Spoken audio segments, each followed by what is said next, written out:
I remember it was particularly hot that December afternoon, but I didn't seem to mind as the game was pretty exciting and we were winning. Well, my friend was winning. I had been invited to the last game of the season to watch my buddy play soccer, and we were doing great. Strange, my dad pulled up in his truck mid-game and asked me to get in the car.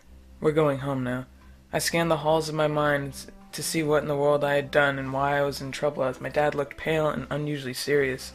Things were going to be very different from that day forward. I've thought many times I'm not a military kid. I wasn't brought up in a family where we moved from town to town. I never shopped at a commissary, and we never talked about war stories. But we spent countless hours around the dinner table discussing the ideals of our country and have always supported our United States military as an ideology, with pride. So it was a shock to all of us when my oldest brother joined the Army Infantry, survived boot camp, and had become a specialist in the Army, fluent in Pashto and Dari in such a short amount of time.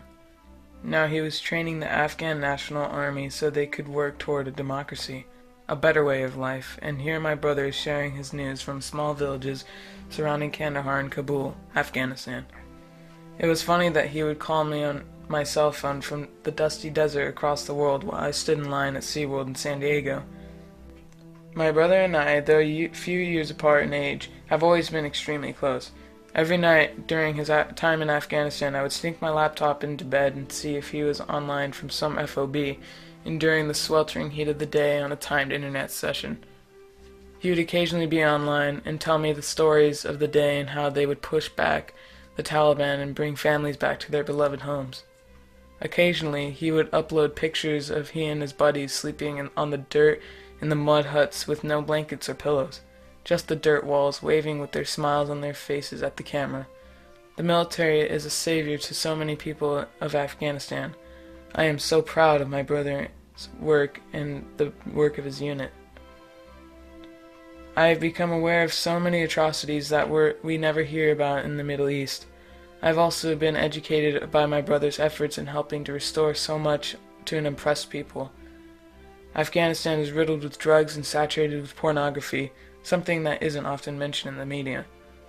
It is a country suffering in great poverty and oppression. Our military helped to rebuild homes and teach the communities how to better their lives. Our military trained the ANAs so that one day they will be able to defend their freedoms. Am I proud? I am in awe of the efforts of these people that go to places carrying 70-pound rucksacks with little food and water in 120-degree heat, voluntarily. I am proud that this military has the heart to give of the small rations of food and water they have for themselves to the children in the villages, dodge mortar attacks, and perpetually faced with gunfire, IEDs, risking their lives over and over in places so far from the comfort, safety, and freedoms at home.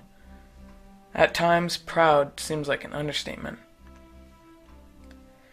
I am a simple teenager, but my life has been changed forever by our United States military. You see, I am the brother of a hero.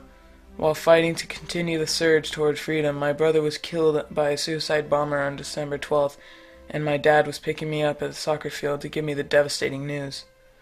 I still struggle with the injustice and harbor huge volumes of anger, but I am vigilant in my personal pride for his work in the United States military.